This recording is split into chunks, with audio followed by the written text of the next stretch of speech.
Alright, so for reinstalling this booster, everything's pretty much reverse order, nuts and bolts of what you took out. I'm going to show you all that. You know what to do. But the most critical part of all of this is setting this push rod length. Okay?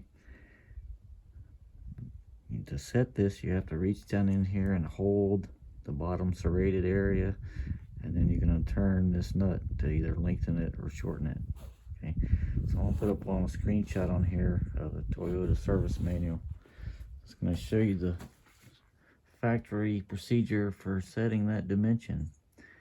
It requires use of a special tool that you first place on the master cylinder, and then you take that tool. Once you have it set, you take and turn it upside down and you put it on your booster. And what this tool is checking is to make sure that you have zero clearance between the piston of your master cylinder and that rod coming out of your booster. Well, I don't think you can buy those tools from Toyota anymore, but there's tons of variations of them online. You can find them real easy if you need to.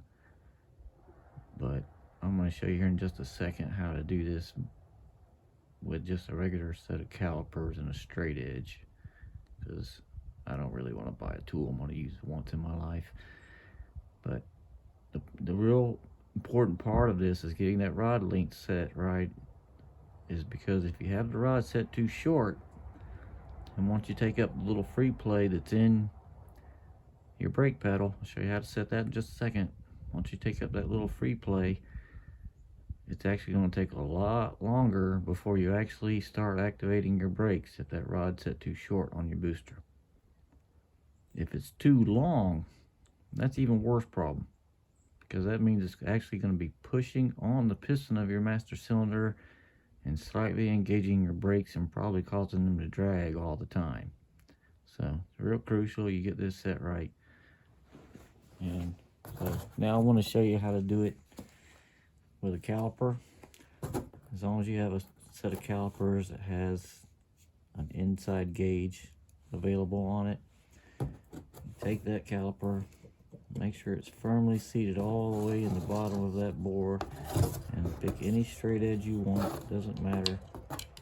Hold it up firmly against the inside of that master cylinder. Move your caliper in and take a measurement and write it down. Once you've done that, keep your straight edge in the same place. Come over here on top of your gasket, measure this distance. Subtract the two, subtract the second measurement from the first measurement. That'll give you your distance of that bore inside of there. Now we have to calculate the distance on the booster itself. We're going to use the same straight edge and the same caliper. Just going to hold this on the top. Oops, excuse me. Like a rounded top, so it's kind of slippery. Bring the caliper in, take our measurement. And all we have to do is at the same place we measured that at, measure the width of our straight edge, subtract the difference. That's going to tell me how much this is sticking out. So on the original master cylinder, I came up with 8.3 millimeters. On the original booster, I had right about 8.2 millimeters for the rod, so that's really close. At least it's not, it might be slightly short, but at least it's not pushing on the master cylinder. On the new booster, my measurement is 5.6 millimeters. Remember, master cylinder is 8.3. If I install this booster like it is, I would literally probably have to push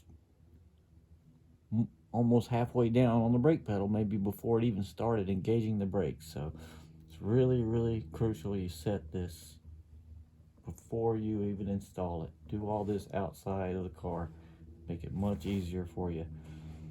I'll permanently set this when I get my new master cylinder. They tell you even every time you just change the master cylinder, you have to recheck this rod length, because master cylinders may not all be the same. And while we're talking about it, if you're going through the effort of changing this booster, unless you've just really recently changed your master cylinder, strongly suggest you buy a new one. For like $55, you can buy a brand new casting from the original manufacturer through Rock Auto called Advix, BST 106, something like that. I'll write it on the notes. It's pointless to do all this work and put in a possibly faulty master cylinder. Mine was, no question, had been leaking severely. I know almost certain it's because of the master cylinder. So, and as far as these gaskets go, I just made my own. You can buy the gasket that goes on both the booster and the master cylinder, and also the gasket that goes behind the booster. Both of these are real thin gaskets. You can see that this is what's left of the original. So you don't want a thick compressible gasket in either one of these cases. That's just gonna make your brakes spongy. You don't want that at all. And I just made my own. You can buy these from Toyota. This is like $2 and something. This is like $5 and something, but your local dealer might even have them, but that's a 40-mile drive for me, and I'm not doing that. And I'm not gonna pay twice as much in shipping for gaskets. I just made out of a, you can see this is like the divider out of a spiral notebook. It's about the right thickness, something I need. Something pretty thin, but yet still solid. So I just made my own. The last thing we have to do, let me make sure you can see this a little better, is gonna set the inner length of this rod. I'm gonna move you closer so we can get a better look at this. Sorry. Okay, there we go. A little bit up right there. Last part we have to do is we have to take this piece off of the old booster and put it on the new booster. And here in a second I'm going to show you another screenshot of the second part of setting this rod. Okay, you have to loosen up the lock nut and thread this off and thread it onto your new one. To give you a good baseline, I just took a tape measure and measured to the end of this about 5 3/4 inches. When I put it on my new one, I'll put it about the same length, and that'll give me a good starting point. So now I'm going to show you that screenshot that shows you what you're utilizing this for. It's the first part that I'm not showing you is to set the pedal heights. That's kind of pointless unless somebody has moved the brake switch on your car. As long as that hasn't moved, you don't need to worry about step 1. All you need to do is set step 2, where you're going to be setting the free play in the pedal. And it shows you on there, it's very little. It's like less than 1/4 inch of free play. And that's actually going to be in the booster itself. I'll show you in a second, but it's pretty easy. All you do is loosen the lock nut, turn the rod on coming out of the booster. Once you have the pin back in the pedal, and check your free play. It's pretty easy. Not near as critical as the other one, but you don't want it too tight. It's the same thing. If you had this too tight, it's like you're pressing on the brake booster all the time, engaging your brakes all the time. So here I'm going to show you just real quick that free play. You actually see it here in the master cylinder. In the booster. This is that little free play you feel in your brake pedal. It's actually right here. This little amount of movement is not moving the pin on the back. Alright, so that pretty much covers everything, everybody. Like I said, everything else is just pretty much a bolt in.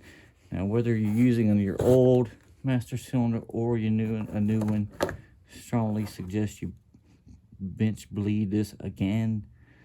And of course, once you're all done, since you've had the brake lines open, you have to re-bleed all 4 brakes. Okay, so thanks everybody. I'm sorry if this is too long, but I think I covered everything, and I just can't tell you what I actually found out. This, by the way, was this booster is absolutely completely shot, in case you didn't see any of my other videos. This booster will hold absolutely 0 vacuum anymore.